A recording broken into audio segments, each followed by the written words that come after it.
जब कभी मराठा साम्राज्य की बात आती है तो सबसे पहले शिवाजी महाराज का नाम सामने आता है। शिवाजी महाराज मराठा साम्राज्य के संस्थापक थे। वीर शिवाजी एक बहादुर, बुद्धिमान और निडर मराठा शासक थे। वे काफी धार्मिक थे। बचपन में उन्हें रामायण और महाभारत पढ़ने का बहुत ज्यादा शौक था। शिवाजी महाराज का जन्म 19 फरवरी 1630 को माना जाता है, लेकिन आज भी शिवाजी की जन्म तारीख को लेकर कई प्रश्न चिन्ह लगे हुए हैं। शिवाजी महाराज का जन्म पुणे के शिवनेरी किले में हुआ था। वीर शिवाजी का वास्तविक नाम शिवाजी भोसले था। इनके पिता का नाम शाहजी भोसले तथा माता का नाम जीजाबाई भोसले था। छत्रपति शिवाजी के पिता बीजापुर के सुल्तान की सेना के सेनापति थे। शिवाजी महाराज को बचपन में उनके दादाजी मालोजी भोसले ने राजनीति और युद्ध के गुर सिखाए। माता जीजाबाई ने शिवाजी को धार्मिक ग्रंथों का ज्ञान दिया। जब शिवाजी भोसले 15 साल के थे तब वे अपने दोस्तों के साथ किलाबंदी का खेल खेला करते थे।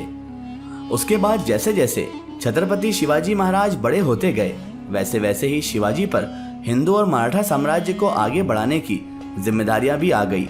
उनकी लगन अपने हिंदुत्व और अपने साम्राज्य के प्रति बहुत ज्यादा थी। उन्हीं जिम्मेदारियों के साथ शिवाजी की शक्ति और बुद्धिमानी भी बढ़ने लगी। तकरीबन 17 साल की उम्र में वर्ष 1646 में शिवाजी महाराज ने युद्ध करना शुरू किया।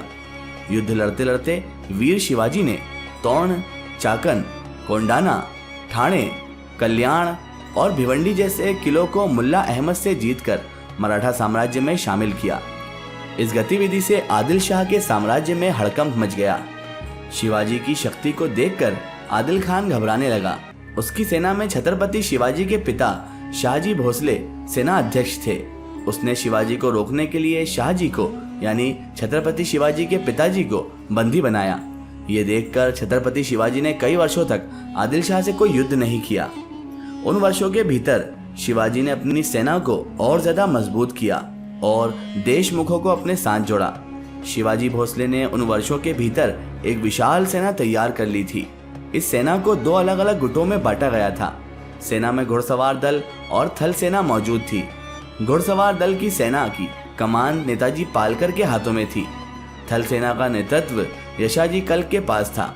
उस समय शिवाजी के साम्राज्य के अंतर्गत 40 किले आते थे।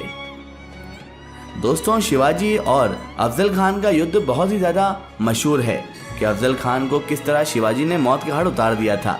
उसी युद्ध को हम आपको विस्तार से बताते हैं। शिवाजी के जीवन की सबसे चर्चित और महत्वपूर्ण घटना थी कि जब सन 1659 में बीजापुर की बड़ी साहिबा ने अफजल खान को 10,000 सैनिकों के साथ शिवाजी राज्य पर आक्रमण करने के लिए भेज दिया। ऐसा माना जाता है दोस्तों कि अफजल खान शिवाजी से 2 गुना शक्तिशाली था, लेकिन शक्ति से ही सब कुछ नहीं होता। बुद्धिमानता ही मनुष्य की सबसे बड़ी पूंजी है और सबसे बड़ी ताकत भी है। अगर बुद्धिमान व्यक्ति हो तो सामने कितना भी कठोर, कितना भी कुशल व्यक्ति हो, बुद्धिमान व्यक्ति अपनी बुद्धि के जरिए उसे हरा सकता है। दोस्तों, अफजल खान के बारे में तो सभी जानते थे कि वो बहुत निर्दयी था, बड़ा बेरहम था। अफजल खान ने युद्ध से पहले बीजापुर से प्रतापगढ़ किले तक कई मंदिरों को भी ध्वस्त किया था और कई बेगुनाह लोगों को मार डाला था। उसने सोचा कि अगर मैं मंदिरों को ध्वस्त कर दूंगा तो शिवाजी बाहर आएंगे, और हुआ ऐसा ही।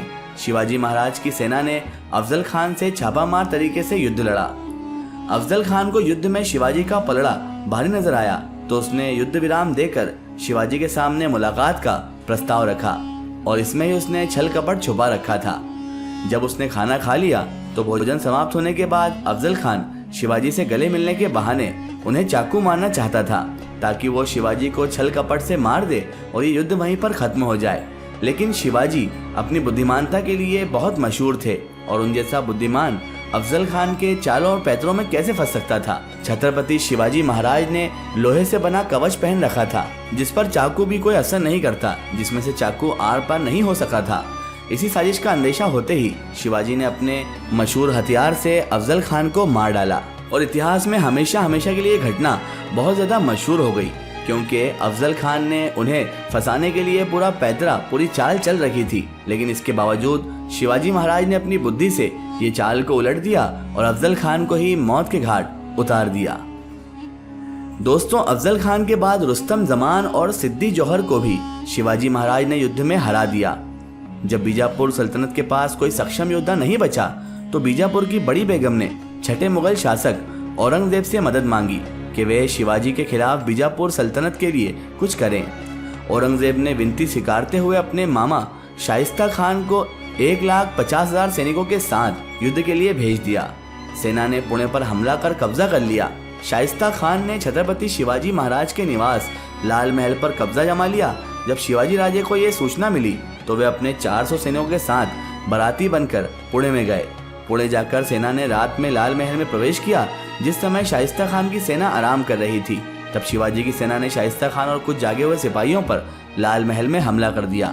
महल में अंदर की उस लड़ाई में शाइस्ता खान भाग निकला, लेकिन शिवाजी राजे ने तलवार से शाइस्ता खान की 3 उंगलियां काट दी और युद्ध शाइस्ता खान हार गया।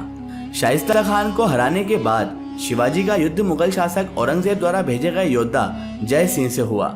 इस युद्ध में शिवाजी हार गए थे। हार के बाद शिवाजी को मुगल सल्तनत को 23 किले देने पड़े। हार के कुछ सालों बाद शिवाजी ने युद्ध करके अपने सभी 23 किले वापस जीत लिए थे। उस समय औरंगजेब के पास जय सिंह नहीं था तो उसने अपने 2 योद्धा दाऊद खान और मोहब्बत खान को शिवाजी को युद्ध में हराने के लिए भेजा, पर वे दोनों भी नाकाम हुए। इस बीच बीजापुर के सुल्तान की मौत हो गई और बीजापुर सल्तनत कमजोर पड़ने लगी। 6 जून 1674 को रायगढ़ में वीर छत्रपति शिवाजी महाराज का राज्य अभिषेक हुआ। सदियों बाद भारत में किसी राजा का हिंदू रीति रिवाज से राज्य अभिषेक हुआ था।